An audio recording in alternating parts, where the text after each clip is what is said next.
Welcome, my name's Jamie Growy. I'm here with Courtney Fagan, Rachel Massey, and Carly Marvin, and we're going to be talking about Kathy Schrock's Guide to Everything. We're going to give some examples of some resources that teachers can use when they want to use technology in their classroom.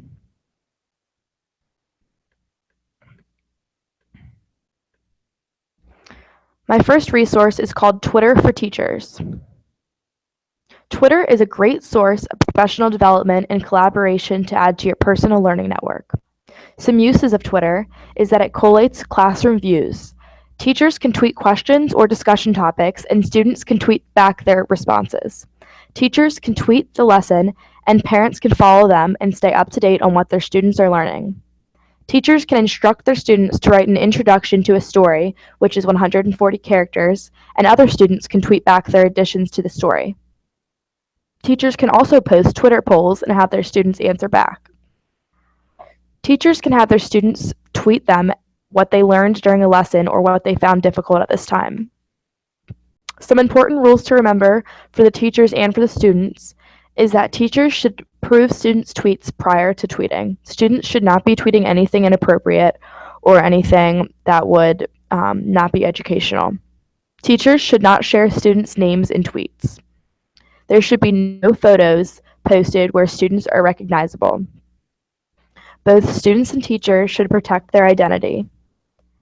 There will be no posting confidential information about students, employees, or alumni. And most importantly, think before you post. And some resources that I used were an article about 35 interesting ways to use Twitter in the classroom, and another article about the rules of Twitter.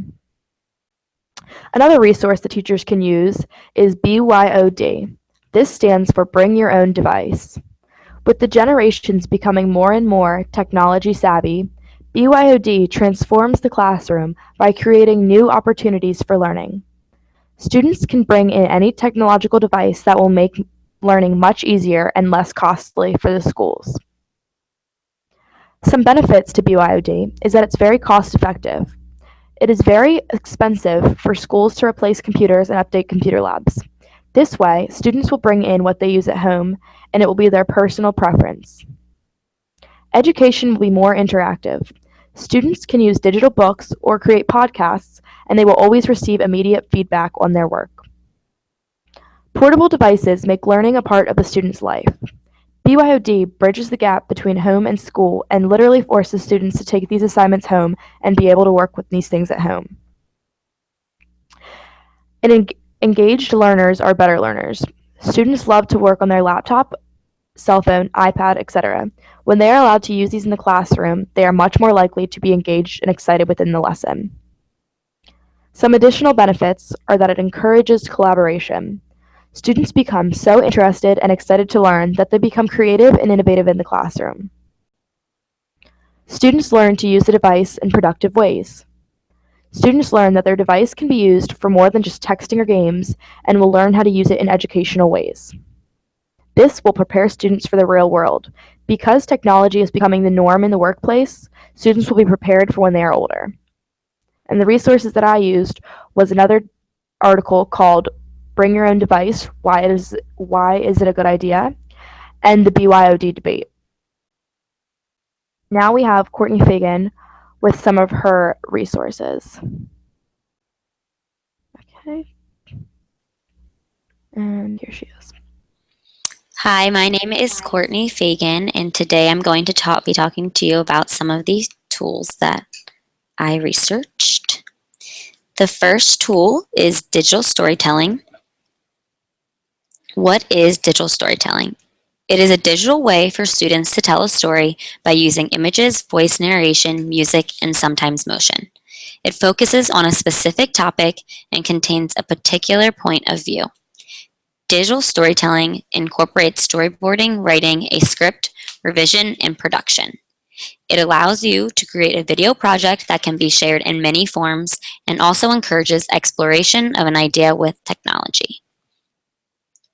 Advantages in the classroom.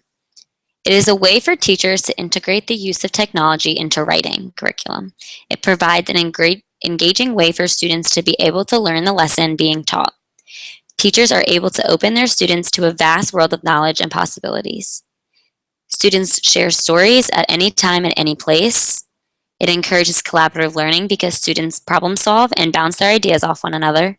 Students learn and are able to present in their individual learning styles, and students use higher level of thinking skills in synthesis of ideas, evaluation, and application.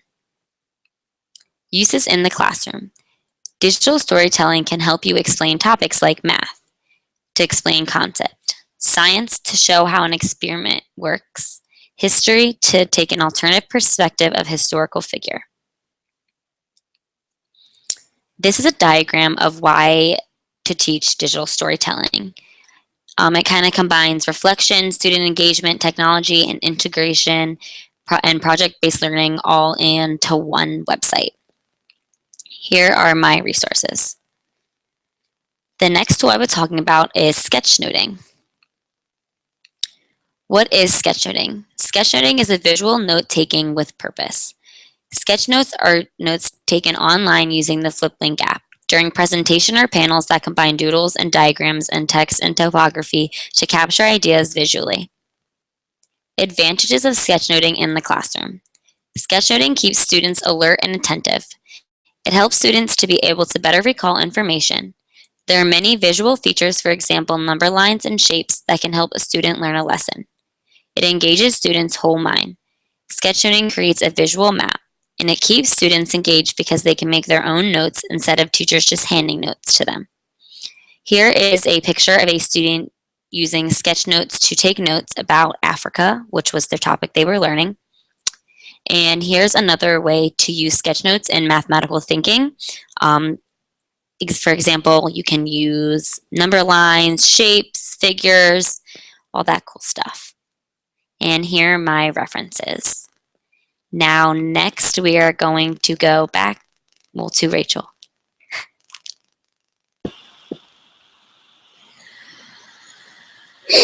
Okay, hello. So today I will be continuing, and right now we are going to start with Apps. So Apps is something that Kathy actually created herself and put on her website. So it does deal with Bloom's revised taxonomy. So that is an overview that promotes higher forms of thinking and education, such as analyzing and evaluating concepts, processes, procedures, and principles rather than just remembering facts. So the keys to that are creating, remembering, understanding, applying, analyzing, and evaluating. So with those tools, she then created all these charts. So for instance, this is an iPad application to support Bloom's revised taxonomy. So we see the creating, we see the evaluating, analyzing, applying, understanding. We see all the different Bloom's taxonomy. And then these are apps that support those sections of Bloom's taxonomy for an iPad. So if a school is given or granted iPads for all the students, these would then be great great applications for them to use. There also is a graph for Androids. So if you have Androids, you could see all these. Next, we have just like regular online tools. So this would be open to anyone. So if any school has access to a computer, any teachers can use this. There are familiar ones. We have Skype, we have Twitter, Google Sheets, OneNote, which is part of Microsoft. So there are many different ones. Then we also have the Google Suite apps, which I think is very helpful. And this is also beneficial for us because in our class we see we tend to use a lot of Google applications. So we can see under analyzing, we have Sheets. Under understanding of Google Docs, you could write in that. So it's just basically showing all the different applications and how it is being applied to Bloom's revised taxonomy. And those are the sources for that. Next, we have computational thinking, design thinking, and innovation. So what computational thinking is defined by humans as a process that encourages students to explore solutions to problems that remain unsolved. So it basically inspires innovation and supports problem-solving skills. Then we have design thinking, which is stated by Scholastic, a creative problem-solving process that calls for thoughtful solutions to real-world situations. So basically, the computational thinking, there's 4 key techniques, and those are decomposition, pattern recognition, abstraction, and then algorithms. So with those 4 techniques, basically those methods and models give us courage to solve problems and design systems that none of us would most likely be capable of tackling alone. It includes a range of mental tools that reflect a lot on the computer science section or part. But computational thinking is a higher level thinking, so it would be applied more in high school and college level. But an example of how it could be applied, such at a lower level in like elementary school students, would be a daughter goes to school in the morning, she puts things in her backpacks, and she's reminded by her mom, and that's prefetching and caching. And there are many websites that offer lessons and activities that broadly can get students to start thinking like this, and those are all available on Kathy's website. We also have then design thinking, and this is basically the best classroom experience, is a space of possibilities. Students entering knowing that they may make and do new things today that will surprise and engage them. So in schools without art and music rooms or a stage, the best example is a space of possibility. So that would be like taking a gym, an open gym, and allowing students to go in there and create and learn in just an open space. So it's structured to tasks that focuses on giving considerable time to thinking. It can be used in a general classroom in any subject area. It also gets students to work quickly without much introduction, which would then be beneficial. So there's more time for students learning than teachers just giving instruction and how to inform students on what to do. But basically, design thinking, this is just a good chart, basically, or picture of what it really is. So we start individually, you start with a group, then you move to a group, then you start profiling, you create opinions, your viewpoint, you then interact, you then select and design what you want to do, you have your prototype, and then you pitch it, and then there is critiquing. And these are my sources for that. We are now going to move on to Carly, who will then continue and finish our hangout here. Okay. Hi, I'm going to be discussing 2 more tools that Kathy mentions in her guide to everything. The first tool I'm going to be discussing is virtual reality in the classroom. What is virtual reality? It is experiencing things through technology, such as on our computers, that we cannot experience in the real world. An example is considering almost all of us will never go to space. Using virtual reality is a great way to experience things of that nature without ever having to leave home or the classroom. It is used often in the workforce with scientists and doctors in order to get a closer look and generate ideas. And you can access virtual reality using cell phones and apps, as well as computer simulations and interactive games.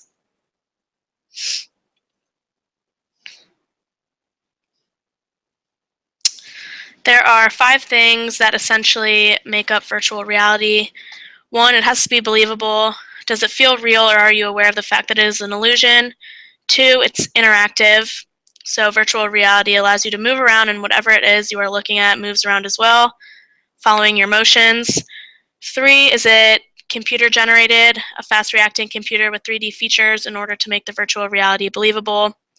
4, explorable, it needs to be big enough to allow the viewer to move around and experience a detailed scene. And 5, is it immersive, it needs to engage both the body and the mind. Although we won't be able to smell, taste, or feel, we can get as close as possible to the real thing. These are some examples of virtual realities and simulators. Some pros of virtual reality are the experience. It creates a beforehand experience prior to performing tasks and practicing things in real life. For example, practicing driving a car simulator before starting on the real road to give new drivers a sense of driving as much as the virtual reality can. It takes nothing away from the real world. Those who do not want to use virtual reality do not have to. And it can allow people to experience historical events or events they may have missed but wish to attend.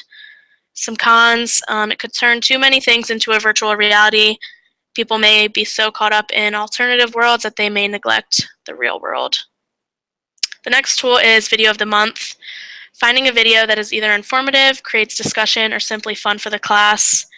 It could be a video related to a topic students have learned that week or month and can elaborate on thoughts and ideas and give students more information. It could be funny or entertaining and allows kids to take a brain break and just sit and relax for a moment.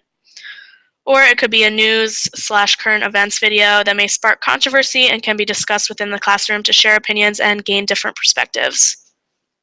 Some examples are TED Talks, which allow students to do a lot of thinking, but are also super informative. Step-by-step videos. These could be things such as fun crafts that allow students to get involved while doing something fun and taking a little break. Videos relating to all the new upcoming technologies that may be incorporated in the classroom to give students an idea of what they can expect in later years. And lastly, it could be music videos, some that relay a story or message that can be shared with students and can also relate to some topics discussed in class. Here are some examples. We have a TED Talk, an informative video, such as an infographic video. Another one could be discussing the use of iPads in the classroom.